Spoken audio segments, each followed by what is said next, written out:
I am really excited for today because Exploring Alternatives, that awesome YouTube channel that shows people living different sort of alternative lifestyles, um, I get to be featured on there today, which is really cool. So I was really excited when they reached out to me, and I'm just can't wait to see what that video looks like. It's going to feature a lot of my winter camping stuff, and then I sent over some sorry, I didn't realize I had some stuff on my face. Sent over some footage about truck camping, but the majority of the stuff, I mean, all the eye candy that I have, it's really the winter camping stuff. So I'm excited to see what that's going to look like when that comes out. And I don't know when they upload on Sundays. They upload every Sunday, and so I don't know what today's upload schedule is, but I've been checking it about every 5 seconds. I'm pretty excited for it. So anyway, but today what I want to talk about is on July 5th of this past year, this past year, I mean just this past month, July 5th, I hit the road full time July 5th, 2015. So I hit my 5-year anniversary of living on the road full time, 5 years on July 5th, and now I've entered my 6th year of living this way. And I gotta tell you, when I first started, there was no way I thought I would go this long. I originally had a plan of just to bounce around different mountain towns in the American West and then figure out where I wanted to settle down. Sorry, I have a here. Figure out where I wanted to settle down and then move into a mountain town. So I was going to travel for a year and then figure out a place and then settle. But then that year came up, and I remember that first year, it went pretty fast. And I was just blowing and going. I was traveling all over the place, and I was going all over Utah and all over Arizona and New Mexico, and then obviously Colorado. And then I started approaching, that year came up, and I thought, I've got more places I want to see. I can't stop doing this. And Sierra was having a blast. I mean, this girl, she wakes up every day. I know, sweetie. Wakes up every day just stoked to go hiking. And it's so much fun to like see, this whole experience through her eyes as well, because I'm having a ball. And I know she's having a ball, and like we feed off that energy, so it's a lot of fun. But after that first year, I was like, there's no way I'm stopping doing this. And kept going and started really getting into winter camping, which I really like. Winter camping is so much fun. And but by the end of that season, I'm ready for truck camping again, because truck camping is actually easier than winter camping. Winter camping, you work all winter long. You just bust your butt. You're taking care of your stove, you're chopping wood, you're making sure that your food doesn't freeze, you're purifying water, you're just doing whatever just to keep your camp going. And after a full 4 or 5 months of that, I'm ready to get back in the truck. But when I first started doing this, after like the first year or two, people would ask me, what's the best part about living this way? And I would automatically say the freedom. Because when you live out here and you can go and do whatever you want any day, and you just basically, you're not tethered to an address. So you're not location dependent. Like, you can just go wherever.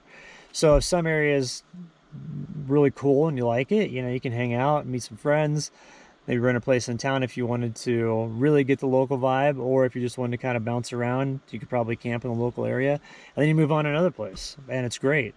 And I love that sort of freedom. But as the years have come and gone with me doing this, I realize that there's a lot more going on than just fun. I mean, there's a lot of change that's happened in my life. The first and second year, I started to realize that this was more than just fun. It's like I'm changing as a person, and I'm changing for the better.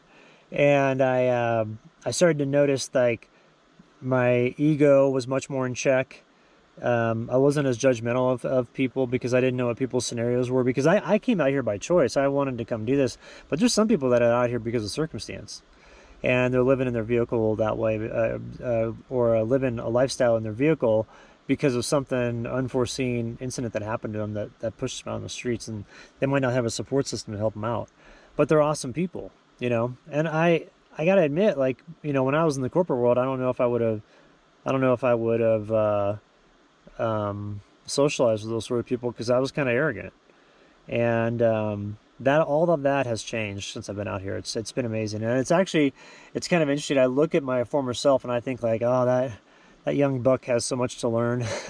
He doesn't have life figured out yet. He thinks he does, but he's got so much to learn. And when I started noticing these perspective changes, that's when I started to really dive into this lifestyle and want to go deeper, and I want to stay out longer. And that's the motivation for building out my truck and doing these next round of upgrades, which I'll explain in a future video once those upgrades come in next month. But you know, I wanted to push the envelope and get further into the backcountry and get deeper in there and get more isolated and by myself. And when I did that, I found just this immense peace that would come over me. I get back into these areas to fish, and I would sit at the banks of some of these lakes for hours and just sit there and just look around. And like Sierra would be sleeping on a rock next to me or something like that, and I'd be, I don't know, having a snack or whatever, and just taking it all in. And there are just moments to where you're out there and you either catch like an awesome fish, because I love to fly fish, catch beautiful fish, or you're on this awesome hiking trail, or you're camping and you go to this really cool spot, or you're backpacking and you're in the middle of nowhere and you see a bunch of moose, and you just have that awe factor that you don't get anywhere else. Like, you can't replicate that feeling. And it's something to where it's almost addicting, you know. You want it all the time, and so that's why I just jam constantly on trails. I just love it back in there. But like the person that I am now is night and day different than the person that I was before. And you know, some of these people that I've met back here, not everybody's out here by choice. Some are out here by circumstance, and they're awesome people. Like, some of those people are great. You know, I've met them and talked to them and stuff. But I have to admit, like, my former self probably wouldn't socialize with those people. I was kind of a prick. I was a little bit arrogant. I would look at people with something like that and say, oh, well, there's probably something wrong. There's probably their fault, you know, that they're out here. And living this way exposes me to not only those individuals, but so many different lifestyles and so many different walks of life and so many different races and different ideas, that after a while you just kind of realize, you're like, you know, everybody just wants a chance to be happy. That's all it is. I mean, yeah, you're going to have a few assholes here and there, but for the most part, you know, everybody just wants an opportunity to pursue their dreams, you know. And that's that's why I left the corporate world, because I felt like I wasn't pursuing my dreams. I felt like I was making somebody else's dreams come true. And especially when I was working for someone else. When I had my own company, it was kind of my own ship, but I was getting screwed over from these publicly traded companies on payment, and I just got fed up. But I realized out here, you know, like, I'm making my own dreams come true. I'm living the life that I want to live. I've got a low impact lifestyle, which I love. I get to see all these great places. I've got tons of friends across the western half of the United States. I stay with a lot of those people. I don't want to feature that in the videos, but sometimes I'll crash with them and we'll hang out, and then I'll come back in the backcountry. And it's just, you know, I'm just glad that I'm glad that I had a bad enough experience in the corporate world to make this shift to come out here. Because if everything would have gone kosher, I still would have been in there. And granted, it wasn't all bad. You know, it's not like every day was bad in there. But it just ate at me, because I didn't believe in what I was doing. I just thought it was a bunch of crap. You know, I thought it was all just a facade. And so coming out here, it's been great mental clarity. It's like I'm pushing out all the negativity and pushing out all of the negative influences in my life, and just leading a real healthy lifestyle and eating well. And, you know, out here, it doesn't behoove you to drink alcohol, because, you know, if you're jamming all day on trails and you're going to be a little bit dehydrated, then you come back at your camp at night, and if you drink alcohol, you're going to be dehydrated in the morning. And that's just a cycle that just kicks your butt out here, so it's not worth it. So I just choose not to do that. And then, you know, with Sierra, it's great having her with me, because she's kind of like a workout coach. You know, she keeps me going, because every day she wants to go out on trails, and I feel bad if we're just sitting around camp, and so I take her out on those trails, and we have a blast. And so all of these physical activities, I feel, leads to a better mental state, because it's like I've got those endorphins kicking in my body. I'm out breathing in the fresh air. I'm in the sunshine. I'm not in a stressful environment that's causing my body to react weird. And so, you know, that helps with everything out here of this shift and in this new perspective. It's like you want those healthy days and you want those healthy feelings, and you just continue on that and you seek that out. I love going to hot springs, so I feel like that's really good for my body. And then I started getting into saunas. Those are great. I would have never done this stuff if I would have been in the corporate world. I was too prude. You know, I was like, I'm a man. I'm a corporate guy and all that stuff. Even though, like, I didn't believe it. I thought that's the role that I had to play in order to get ahead. And it was just lame. And so out here, it's like I do what I want to do, and it's fantastic. And I wrote down a few things that I want that I want to mention as far as the ways that I've changed. I've kind of touched on these a little bit, but number one is the humility. You know, it's like I checked my ego and I went and lived in a little tiny 5 foot bed truck that has a 2 foot custom extension that I built on it for, you know, $300. Nothing fancy. And, you know, there were times in the corporate world, I mean, there was a time where I was driving a $90,000 sports car in the corporate world. And I don't say that to brag, but I say that as just like a shift in mentality, because that person that was driving that car would never live in this. Like he was too arrogant. He was too stuck on himself. And the ego was too high. And I just realized, I'm like, I got to check that ego, and I got to really check all that stuff and be humble on this to make this work. And that suited me well when I started getting side gigs when I go out and do this, because I couldn't just live on savings forever. Like, you know, that just runs out eventually. And so I wanted to at least make income when I was ramping up my social media stuff, so that I could kind of offset, you know, any loss of savings and stuff like that. And so with some of those jobs, I mean, I did landscaping work, which I used to do in college. I actually loved doing it. I enjoyed reconnecting it. There were days that were hot and it kind of sucked, but for the most part, it was great. I didn't do it all the time, but I did a little bit of it. And then started getting back into web development of my own stuff, and started really focusing on implementing a social media strategy for myself. And so that really helped me get over the curve. But back to being humble, if I had not been humble, I don't think I would have been able to land those jobs, like working for the town of Crested Butte. That was awesome. I had so much fun being a gardener for them, but I don't think I would have thought about doing that or pursued something like that had I been in my old mindset. So living this way has made me humble, and then I just realized, I'm like, dude, everybody just wants an opportunity to be happy. That's all. Gratefulness. I'm super grateful for living this way. I wake up in the morning and I think to myself all the time, I'm like, if I was paying for a hotel room, how much would this view cost? You know, is this a $200 hotel room because of this view? Is this a $500 hotel room? There are some views where I'm like, it's priceless. You can't put a price tag on this. And it's amazing that these places exist. And it's, you know, I'm pretty critical of the federal government, but man, they got the federal lands right. This is awesome to have this out here for everybody to enjoy. You know, you just come out and hang out and make sure you pack out your trash and do your 14-day limit, and you're good to go. So I'm just grateful that everything kind of lined up for me to get out here, and it kind of pushed me out to live an unconventional lifestyle. And as a result of it, I absolutely love it. Like I said, I thought I would tolerate this for like a year, and then I'd settle into a mountain town. And here I am going into year 6, and I'm thinking like, I'm thinking big. I'm thinking, what if I did this until I'm 70? That would be 30 years on the road. That'd be crazy. So that'd be a cool story to tell. I may do it. The profound awe that I was mentioning when I'd be out in nature, and you know, I'd be coming around a corner and I'd see something on a hiking trail, or catch an awesome fish, or see some moose or something like that. And you just sit there and you're just like, man, this is a special moment, and you're the only one experiencing it, or maybe one of only a handful of people experiencing it. And so it's pretty cool. It just makes you feel, in my world, it made me feel small, and it made the universe and nature and everything feel really big. So it was kind of cool. It kind of made me feel like a kid again. You know, it's where you just think like there's endless possibilities. Minimalism. That's a huge one. So that's one that I really want to talk about. I feel like since I adopted minimalism, and since I live this way, and I look at things like, you know, these shirts, like this is an older shirt. I've had it obviously since 2017. Like it's kind of getting beat up. So obviously I got to get a new one. But I don't look at this and think like, oh, it's got a little blemish now. Now I need to go get a brand new t-shirt to replace this or whatever. Just because I think that's kind of wasteful. And I think the overconsumption lands a lot of people in hot water when it comes to finances whenever there's a financial crisis like what we're going through right now. You know, people that have been living paycheck to paycheck are feeling it bad. And some people are forced to live paycheck to paycheck due to circumstance. I understand that.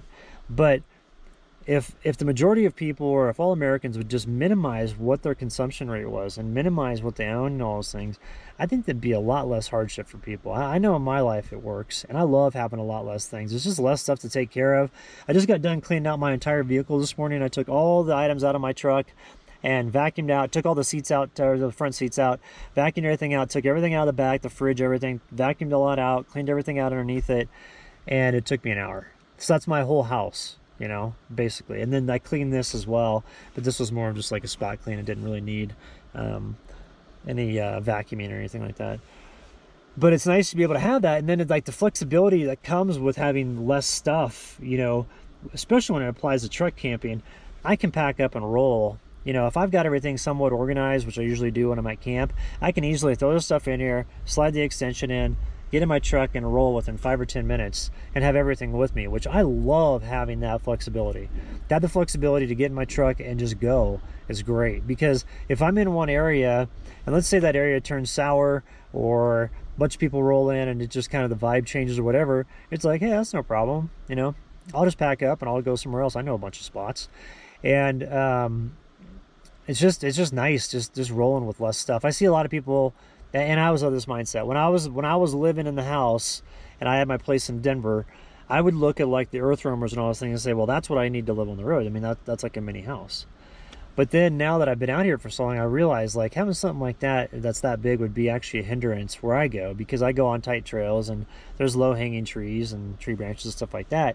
And those vehicles are just big. And so, you know, yeah, they're comfortable, but you compromise the convenience of not being able to go everywhere. And so that's why I've stuck with this small truck, and it goes with the minimalist mindset. It's like people are like, "You live in that?" I'm like, "Yeah, I'm in my 6th year now." They're like, "What?" They're like, "You don't have like a rooftop tent or something?" I'm like, "Nope, sleep in the back, little slide out extension.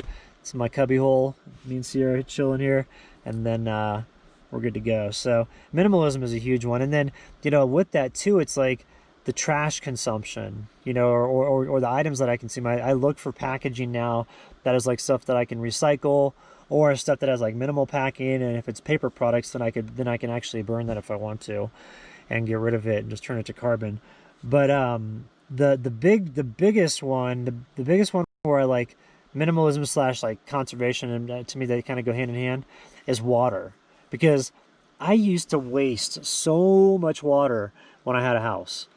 And I look back on that and I think like, man, I'd like leave the sink going when I'd be brushing my teeth. I brush my teeth for like 2 minutes, and I'd leave the sink going the whole time. It's like, yeah, that wasted a bunch of water.